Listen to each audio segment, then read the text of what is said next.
Welcome back to the deep dive. Today we are taking on a truly immense topic. Maybe one of the single biggest financial and social challenges we all face, retirement.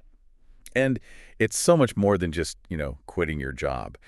What we're really looking at today is retirement as this huge phenomenon that has completely reshaped modern life. Right. Our sources define it, pretty clearly. It's the permanent withdrawal from your job. But even then, we have to immediately talk about semi-retirement. That gray area where you're not fully working but not fully stopped either. Exactly. You're just dialing it back. It's a huge and growing trend. Okay, so let's unpack this. We have an incredible stack of sources today. I mean, it stretches from the late 1800s all the way to these super complex mathematical models that planners use right now. Indeed. And our mission here is really threefold, and it's built specifically for you, the listener. First, we need to get into the history. You'll be surprised how recent this whole concept is, and we have to trace how the funding for it completely changed. Second, we're diving deep into the human side of things, the personal, the economic, the social factors that make someone decide, okay, now's the time. And the third part? The third part is the hard math, the technical calculus of it all. We'll break down the models people use to plan for this, to actually try and achieve financial independence. And just to set the stage for how much things have changed, especially in the U.S., our research turned up a really surprising fact. As of early 2023, only about 15%, of private industry workers had access to a traditional pension plan. It's a staggering number. And to really feel that contrast, you have to look at the public sector. Government workers. Right. State, local, federal employees. For them, it's almost 75%. Wow. That 60-point gap. That's the whole story right there. It's the story of a massive shift from a guaranteed income provided by an employer to a system where, well, all the risk is on you. So let's jump straight into that history, because this is where you really see what a new invention this is. We just take it for granted. But for almost all of human history, retirement, it just wasn't a thing. That's absolutely correct. I mean, if you look at the records before, say, the 18th century, the sources are pretty clear. Average life expectancy was somewhere between 26 and 40 years. Which is an insane number to even think about. It is, and you have to be careful with it, of course. High infant mortality really skews that average down. But even if you made it through childhood, the idea that you'd live long enough to be too old to work but still have decades ahead of you, that was incredibly rare. So the model was simple. You worked as long as you were able. And if you couldn't, you relied on a family or, charity. There was no institutional system for a long period of leisure at the end of your life. That's a modern invention. So when did this idea actually start to emerge? Really, in the late 19th and early 20th centuries, you had people living longer, cities were growing, and industrial jobs were just not something an older worker could physically do forever. So society needed a solution. It did. And the biggest milestone, the one all the sources point to, is Germany in 1889. What happened there? That's when Chancellor Otto von Bismarck introduced the first national retirement benefit system, the very first one. 1889. So we're talking about, what, our great-grandparents' generation maybe? They were the first people in history who could actually expect to stop working at a set age and get a check from the state. That's the scale of the shift. I mean, it's a seismic change in just 3 or 4 generations. And once that idea was out there, it became a worker's right, something to fight for. It did. In a lot of developed countries, it's not seen as a gift from the government anymore. It's a fundamental right. Some countries even have it written into their constitutions. So let's talk about the funding, because this is where the U.S. story gets really interesting. We mentioned that old school pension, the defined benefit plan. Right, the defined benefit, or DB plan.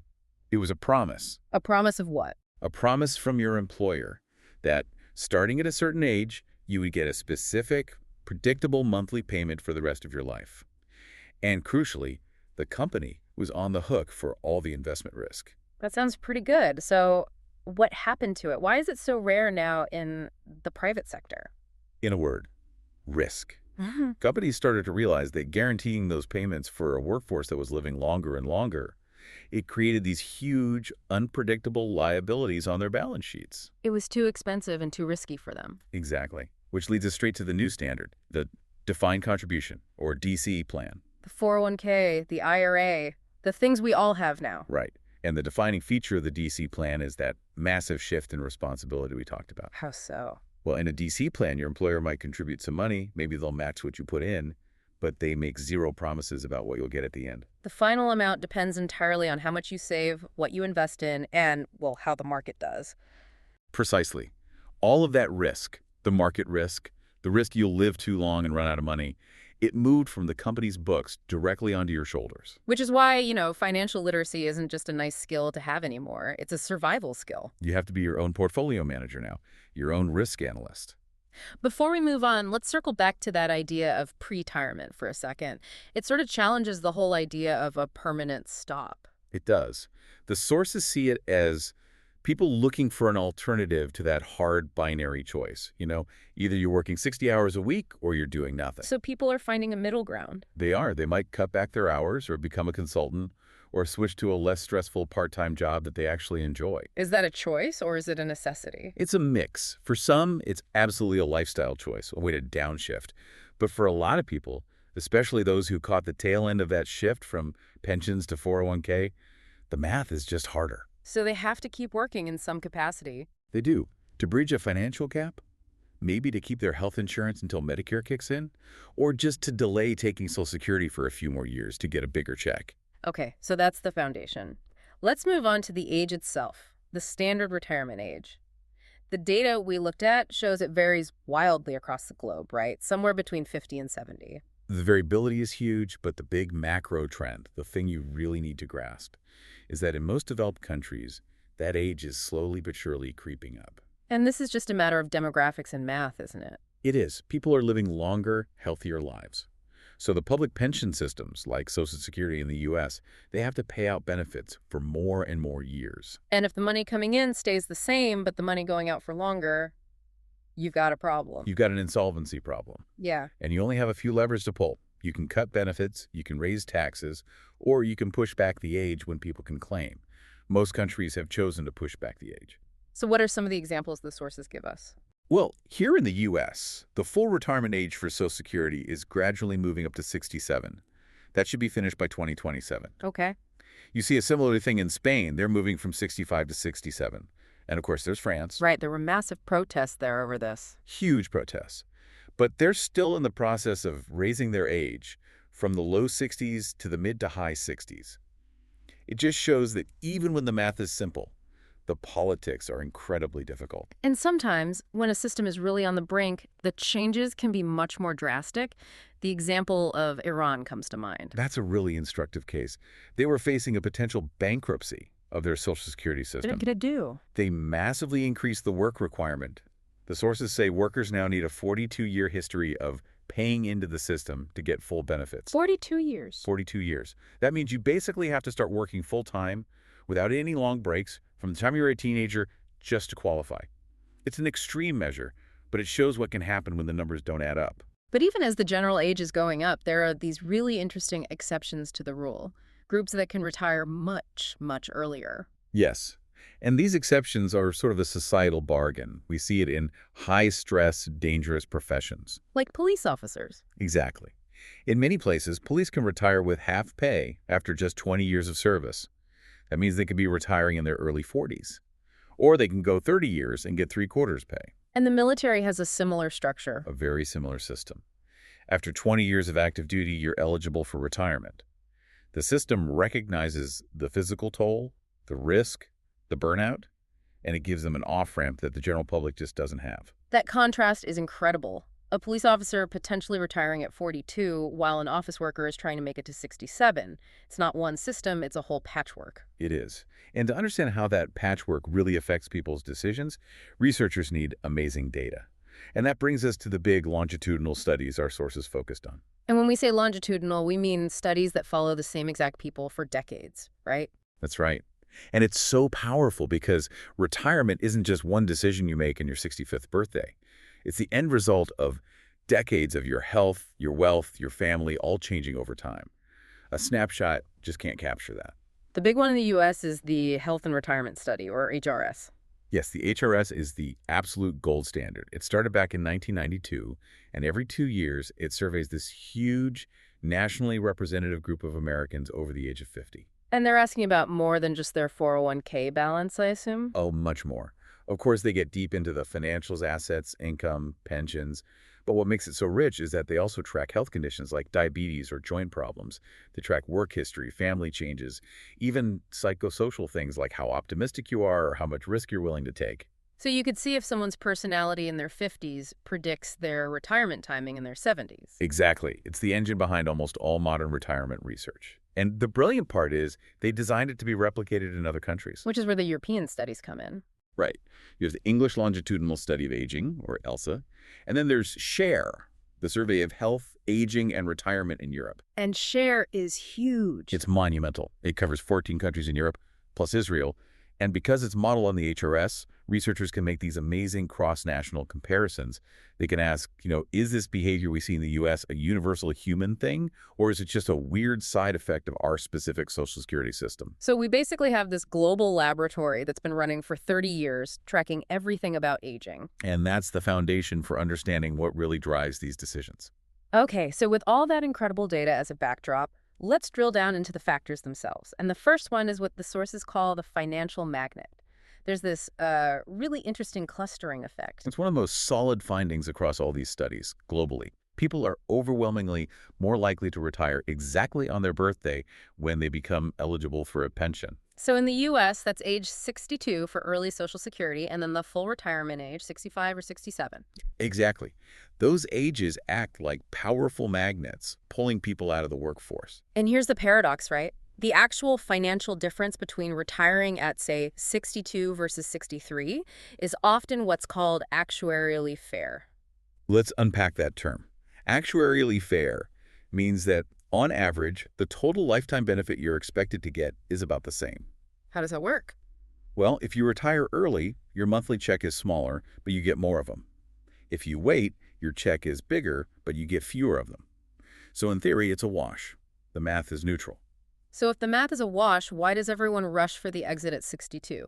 Psychology. It's a focal point. It's a social signal that says it's okay to start now. People gravitate towards that simplicity and social norm instead of doing a complex optimization calculation. Okay, that makes sense. Now let's talk about just raw wealth, the ability to buy your leisure time. The more money you have, the earlier you retire. That seems intuitive. It is the general pattern, yes.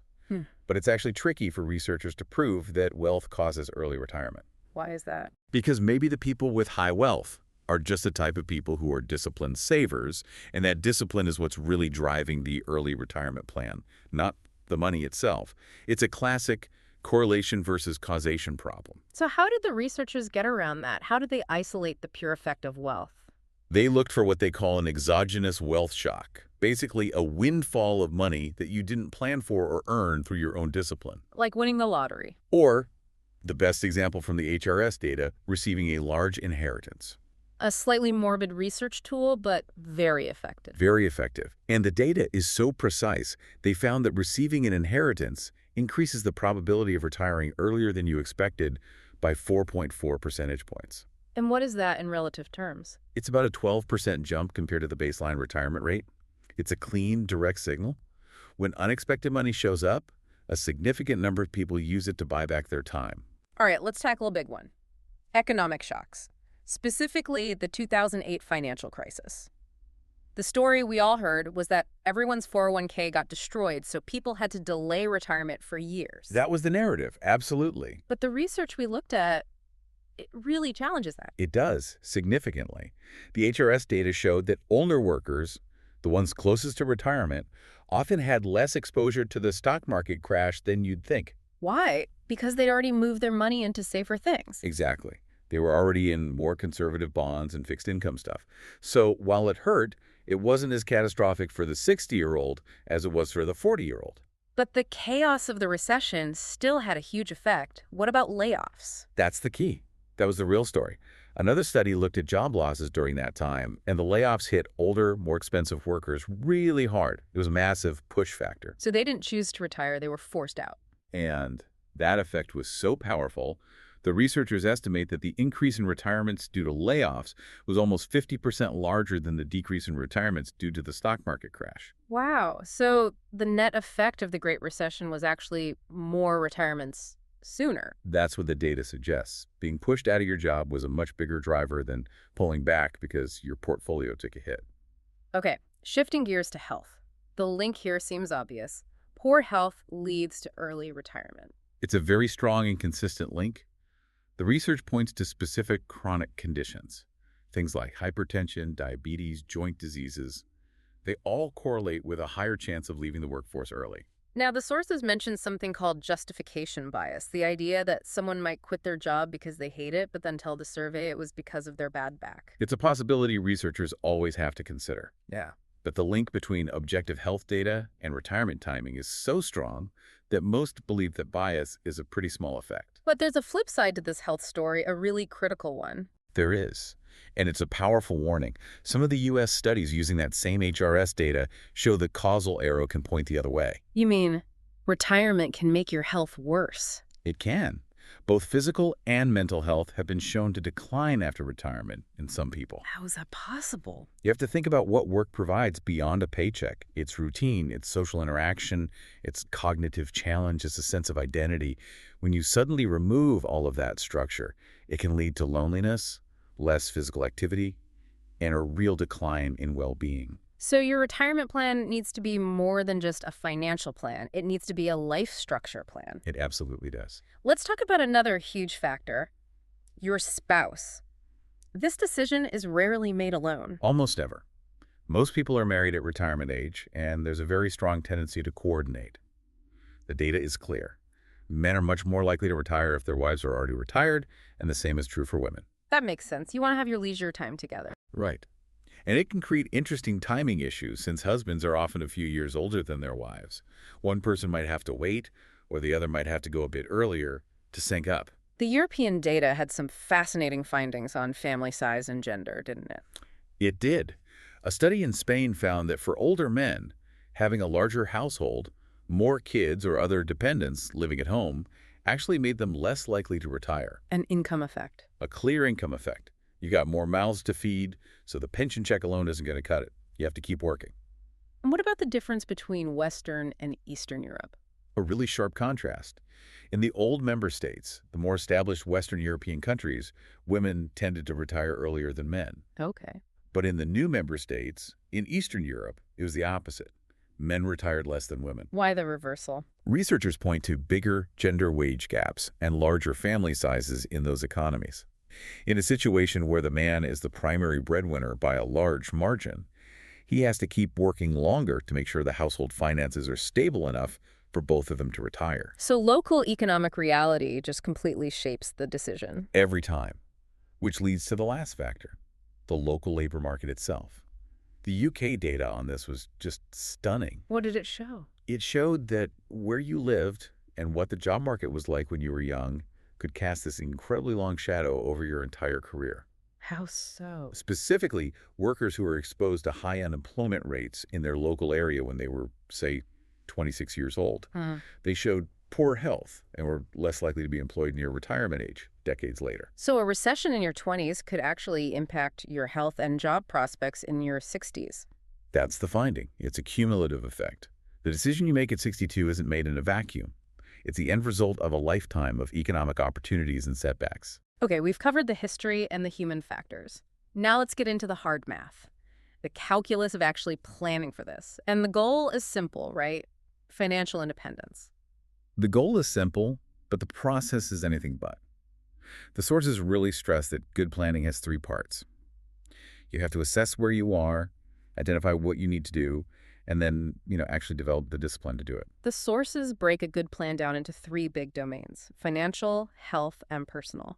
Let's start with financial. The financial checklist is long. It starts with the basics: your savings, your 401ks, your IRAs.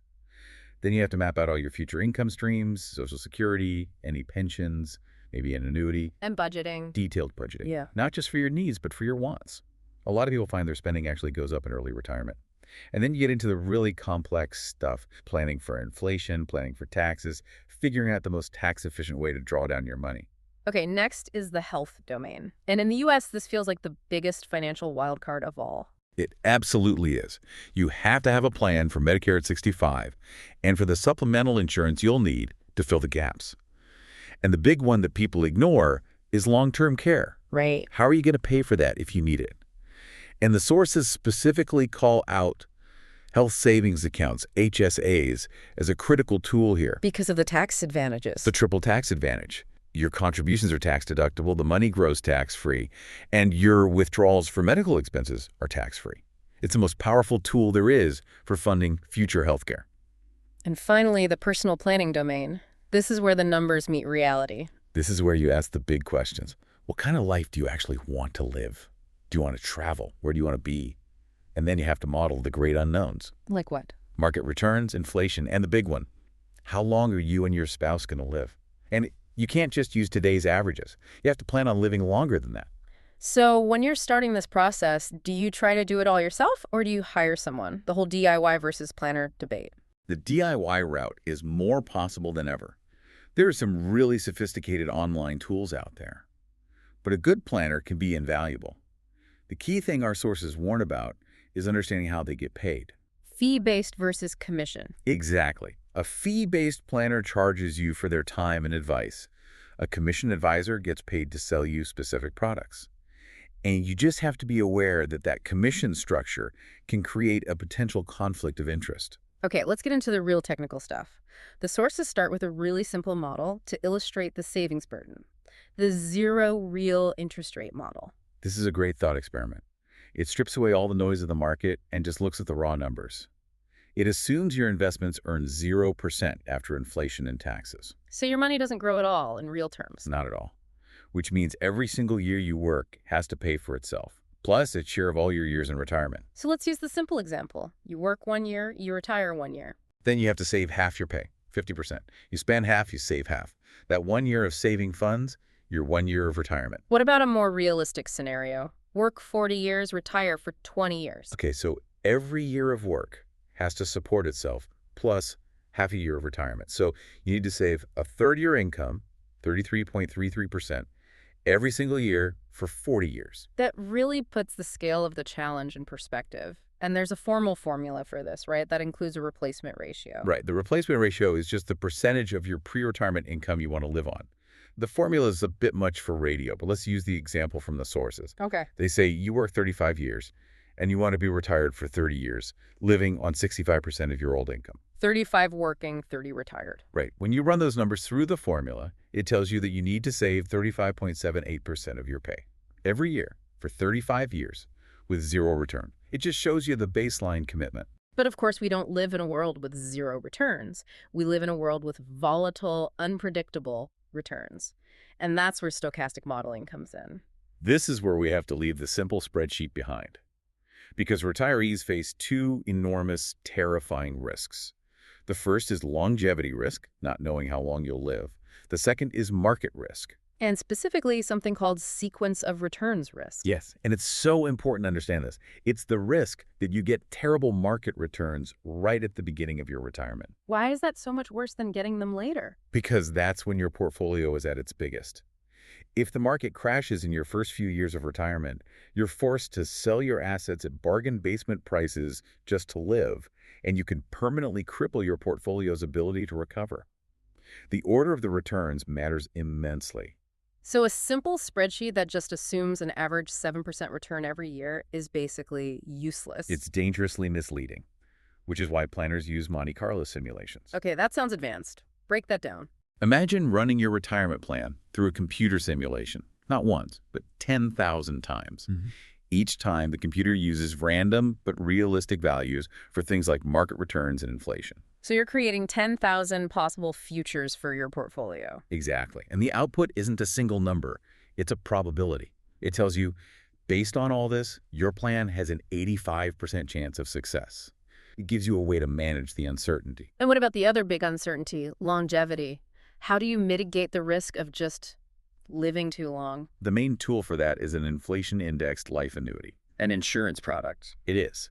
You give an insurance company a lump sum of your money, and in exchange, they give you a guaranteed monthly paycheck for the rest of your life, a check that goes up with inflation. It takes the risk of you outliving your money off the table. Lastly, we have to talk about the rule of thumb everyone knows, the 4% rule. Ah, yes, the famous 4% rule. It came out of a study called the Trinity Study, and it basically found that historically, if you withdrew 4% of your starting portfolio in your first year of retirement and then adjusted that amount for inflation each year after, Your money was very likely to last for 30 years. But there are some huge warnings that come with that rule. Huge caveats. First, it's based on past U.S. market performance, which might not repeat. Second, it's designed for a 30-year retirement. If you retire at 45, that's not long enough. The biggest one. The biggest one is that it assumes your spending is smooth and predictable, and that you have no other income, like a pension or Social Security. If you have a huge health expense later in life, the 4% rule can fall apart completely. It's a starting point, a rough guide, not a lot of physics. So we've done the history, we've done the math. Now let's talk about the life. What does it actually look like after you stop working? We know it often triggers big lifestyle changes, even moving. Big changes. You see people moving to retirement communities, or they become gray nomads and just travel constantly. And there's a whole trend of people retiring abroad, moving to warmer climates or places with a lower cost of living. But the research we reviewed showed something fascinating about Americans. For most of them, retirement doesn't actually mean stopping work. That's maybe the most surprising modern finding. One study identified 6 common retirement lifestyles, and 4 of the 6 involved continuing to work in some way. 4 out of 6. 4 out of 6. Continuing full-time, going part-time, retiring, and then coming back to work. The traditional retirement where you just stop working for good is now the minority experience. Why are so many people becoming working retirees? Is it all about the money? The money is a huge part of it, of course, the wages, the health benefits, but the non-financial reasons are just as important. Like what? Social interaction, sense of purpose, and something we shouldn't underestimate, social status. In our society, being busy and having a professional identity is a big part of who we are. And this whole trend ties into the massive demographic wave of the baby boomers hitting retirement. It creates this double pressure. First, you have the strain on the pension systems, but second, you have this huge brain drain from the workforce. The economy is losing all this skill and experience, so the working retiree trend actually helps to soften that blow a little. Let's talk about the emotional side. We tend to idealize retirement, but the research shows it can be a really vulnerable time for mental health. It can be. The newly retired are a high-risk group for depression, and that transition often happens at the same time as other major life stressors. Like your own health declining. Exactly. Or suddenly having to take on major caregiving duties, either for your own aging parents or for your grandchildren. You lose your work identity and routine right when these other huge pressures are building up. But there is a silver lining in the data, right? For those who adjust well. A big one. The longitudinal studies show that healthy, engaged retired people are often just as happy or even happier than younger working adults. The key word is engaged. Success isn't about stopping. It's about shifting your engagement to new things. So what are the key ingredients for a fulfilling life after work, according to the research? The sources lay out about 6 core factors. You need physical comfort and security, of course, but you also need social integration, a feeling of contribution, a sense of autonomy, and simply enjoyment. A good plan has to account for all of those, not just the money. And to wrap this up, the researchers have formal models for studying this whole process. They do. There's the multi-level model, which just reminds us that you can't look at retirement as just an individual choice. It's shaped by societal forces like government policy and by organizational forces like your company's pension plan. So it's an interaction between the person, the company, and the country. Right. And then there's the temporal process model, which looks at it as a journey through distinct phases. What are the phases? First, there's the planning phase, and then the decision-making phase, and finally the transition and adjustment phase after you actually retire. It treats it not as an event, but as a long, structured process. #HAG outro undertip. What an incredible journey. We started in a world where a 40-year life expectancy made retirement a fantasy, and we've ended up in a world where it's this incredibly complex calculation of psychology, economics, and some pretty serious math. It really is. It's a social right that now has to be earned through a financial plan that demands incredible precision. And the central theme, the thing that runs through all of this, is that massive transfer of risk. That's the whole story. The risk has moved from the institution, the company, the government, directly onto the individual. And that means sophisticated planning isn't optional anymore. You have to use these advanced tools. You have to. You need things like Monte Carlo simulation to handle market uncertainty. And you have to think seriously about things like annuities to handle longevity risk. It's an active, ongoing process. Absolutely. So, I want to leave you with one final provocative thought based on everything we've unpacked today. If 4 out of the 6 defined American retirement lifestyles now involve continuing to work, are we actually seeing the end of total retirement as we used to imagine it? Are we instead just moving into a sort of permanent state of pre-retirement where the financial need for income and the human need for status and contribution just blend together forever? Something for you to think about as you maybe explore some of those concepts we mentioned, like downshifting or the FIRE movement. A fascinating question for the entire future of work. That is all the time we have for this deep dive. Thank you for joining us. We'll see you next time.